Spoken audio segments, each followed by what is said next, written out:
Good evening.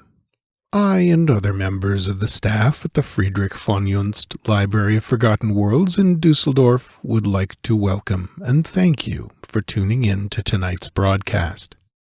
My name is Lector Finn J.D. John, and I am the Master Librarian at the von Junzt Library's Corvallis branch. Tonight, I finally received a report from the scholars of the Black Stone in our Stregoicavar branch.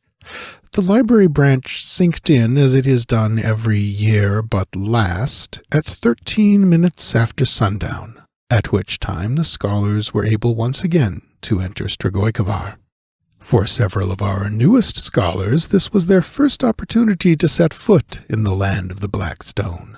As you may recall, last year a poorly timed burst of cosmic radiation made it necessary for us to miss our midsummer night visit for the first time since the founding of our mission there in 1932.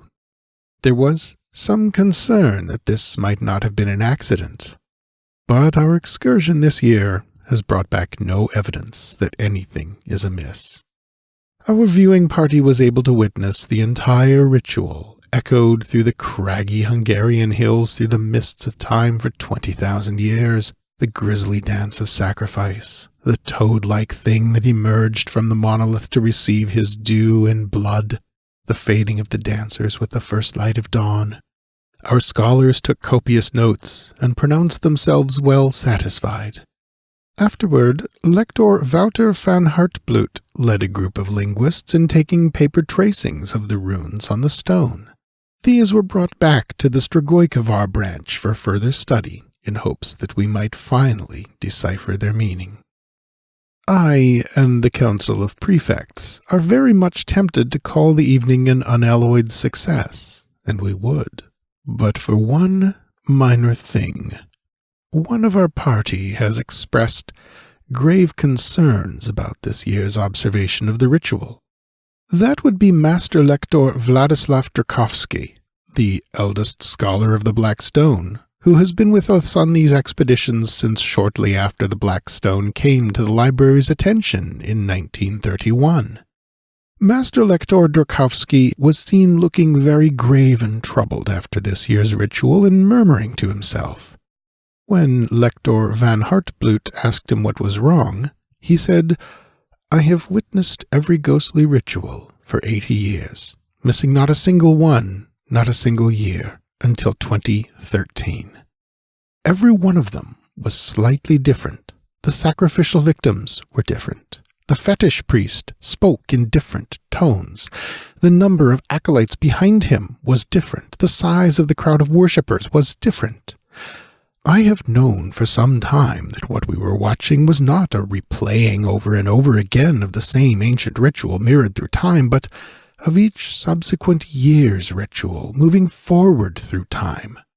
And I wondered if one year I might actually be privileged to witness the ritual being disrupted by an angry mob of the villagers from whom the acolytes were wont to kidnap their sacrificial victims. But this year I saw something else." "But what?" cried Lector van Hartbloot. "It was different," continued Master Lector Drakovsky, "in that it was not different. It was a precise mirror of the same ritual that I witnessed 2 years ago. And this disturbs me." "Well," Lector van Hartbloot replied, "perhaps the burst of cosmic rays that made last year's scheduled sinking in unsafe for our library also changed the trans-temporal mirror so that rather than reflecting backward to a given year, it reflected back to the year before." "Perhaps," returned Master Lector Drakovsky, "or perhaps someone or something has fixed the mirror on that particular year." But why would anyone or anything do such a thing?" gasped Lector van Hartbloot. But the other merely looked at him sadly, shaking his head, and walked away. I will be consulting with the Council of Prefects on this matter after tonight's broadcast, and will be sure to keep you apprised of what I learn. I am quite sure, however, that there is nothing to be concerned about. After all, even if something horrible happens at Stregoicavar, we can always discontinue our expeditions to the Black Stone. particularly now that we have rubbings of all its markings. In a worst-case scenario, we could simply stop sinking in. But I prattle, and it is now time for our daily reading from A Princess of Mars by Edgar Rice Burroughs. Let us, therefore, begin. Chapter 3. My Advent on Mars. I opened my eyes upon a strange and weird landscape. I knew that I was on Mars. Not once did I question either my sanity or my wakefulness. I was not asleep. No need for pinching here. My inner consciousness told me as plainly that I was upon Mars as your conscious mind tells you that you are upon Earth. You do not question the fact. Neither did I. I found myself lying prone upon a bed of yellowish, moss-like vegetation which stretched around me in all directions for interminable miles. I seemed to be lying in a deep, circular basin, along the outer verge of which I could distinguish the irregularities of low hills. It was midday. The sun was shining full upon me, and the heat of it was rather intense upon my naked body, yet no greater than would have been true under similar conditions on an Arizona desert. Here and there were slight outcroppings of quartz-bearing rock which glistened in the sunlight, and a little to my left, perhaps 100 yards, appeared a low, walled structure, about 4 feet in height. No water, and no other vegetation than the moss was in evidence, but I was somewhat thirsty, so I determined to do a little exploring. Springing to my feet, I received my first Martian surprise, for the effort which on Earth would have brought me standing upright carried me into the Martian air to a height of about 3 yards. I alighted softly upon the ground, however, without appreciable shock or jar. Now commenced a series of evolutions which even then seemed ludicrous in the extreme. I found that I must learn to walk all over again, as the muscular exertion which carried me easily and safely upon Earth played strange antics with me upon Mars. Instead of progressing in a sane and dignified manner, my attempts to walk resulted in a variety of hops which took me clear of the ground a couple of feet at each step, and landed me sprawling upon my face or back at the end of each second or third hop. My muscles, perfectly attuned and accustomed to the force of gravity on Earth, played the mischief with me in attempting for the first time to cope with the lesser gravitation and lower air pressure on Mars. I was determined, however, to explore the low structure which was the only evidence of habitation in sight, and so I hit upon the unique plan of reverting to first principles in locomotion, creeping. I did fairly well at this, and in a few moments had reached the low encircling wall of the enclosure. There appeared to be no doors or windows upon the side nearest me, but as the wall was but 4 feet high, I cautiously gained my feet and peered over the top upon the strangest sight it has ever been given me to see. The roof of the enclosure was of solid glass, about 4 or 5 inches in thickness, and beneath this were several hundred large eggs, perfectly round and snowy white.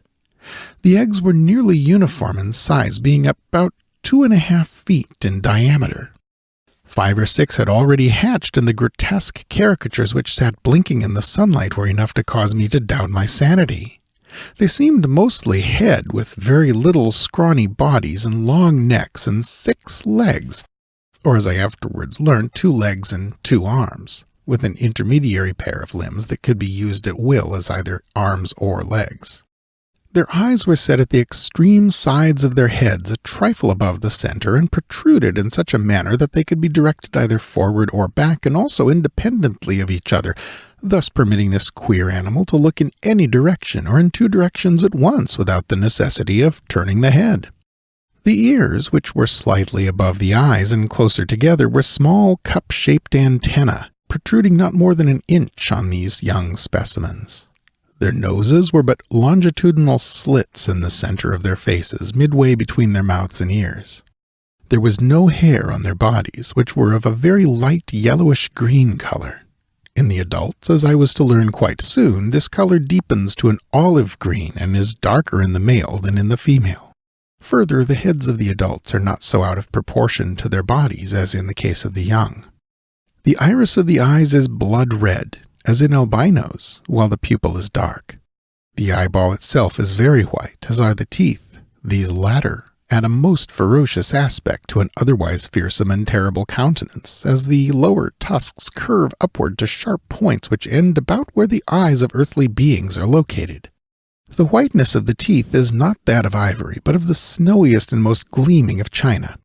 Against the dark background of their olive skins, their tusks stand out in a most striking manner, making these weapons present a singularly formidable appearance. Most of these details I noted later, for I was given but little time to speculate on the wonders of my new discovery. I had seen that the eggs were in the process of hatching, and as I stood watching the hideous little monsters break from their shells, I failed to note the approach of a score of full-grown Martians from behind me. Coming as they did over the soft and soundless moss, which covers practically the entire surface of Mars with the exception of the frozen areas at the poles and the scattered cultivated districts, they might have captured me easily, but their intentions were far more sinister. It was the rattling of the accoutrements of the foremost warrior which warned me. On such a little thing my life hung that I often marvel that I escaped so easily.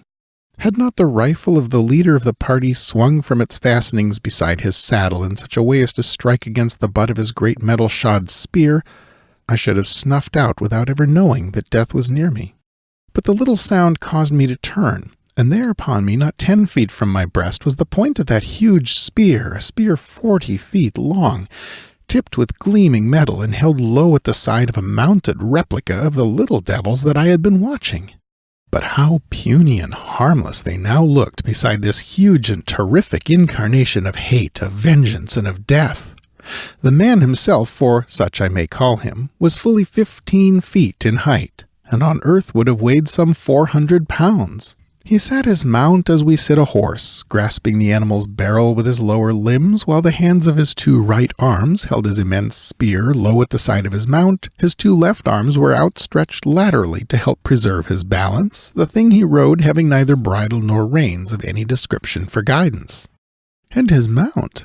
How can earthly words describe it? It towered 10 feet at the shoulder, had 4 legs on either side, a broad flat tail, larger at the tip than at the root, and which it held straight out behind when running, a gaping mouth which split its head from its snout to its long, massive neck.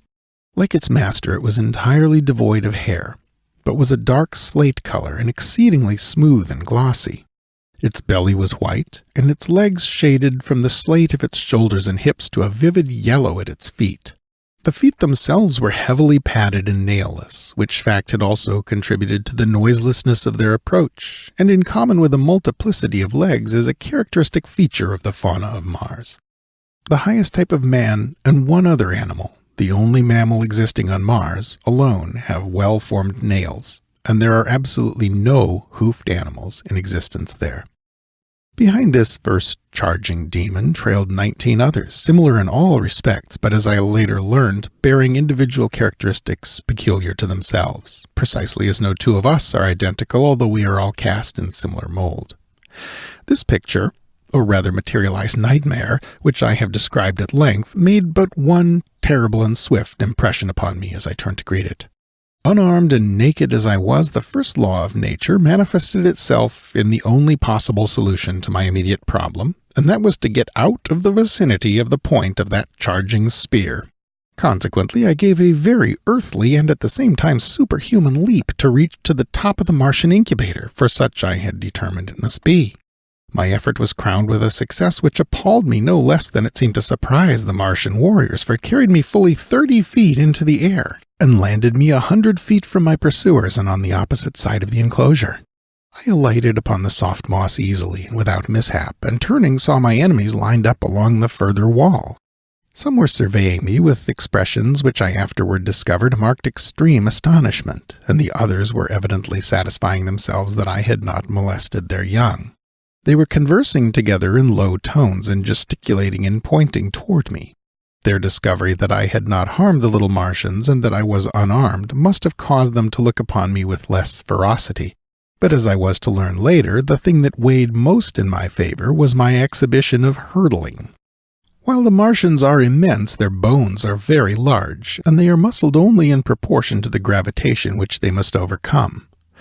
The result is that they are infinitely less agile and less powerful in proportion to their weight than an Earth man, and I doubt that were one of them suddenly transported to Earth, he could lift his own weight from the ground. In fact, I am convinced that he could not do so.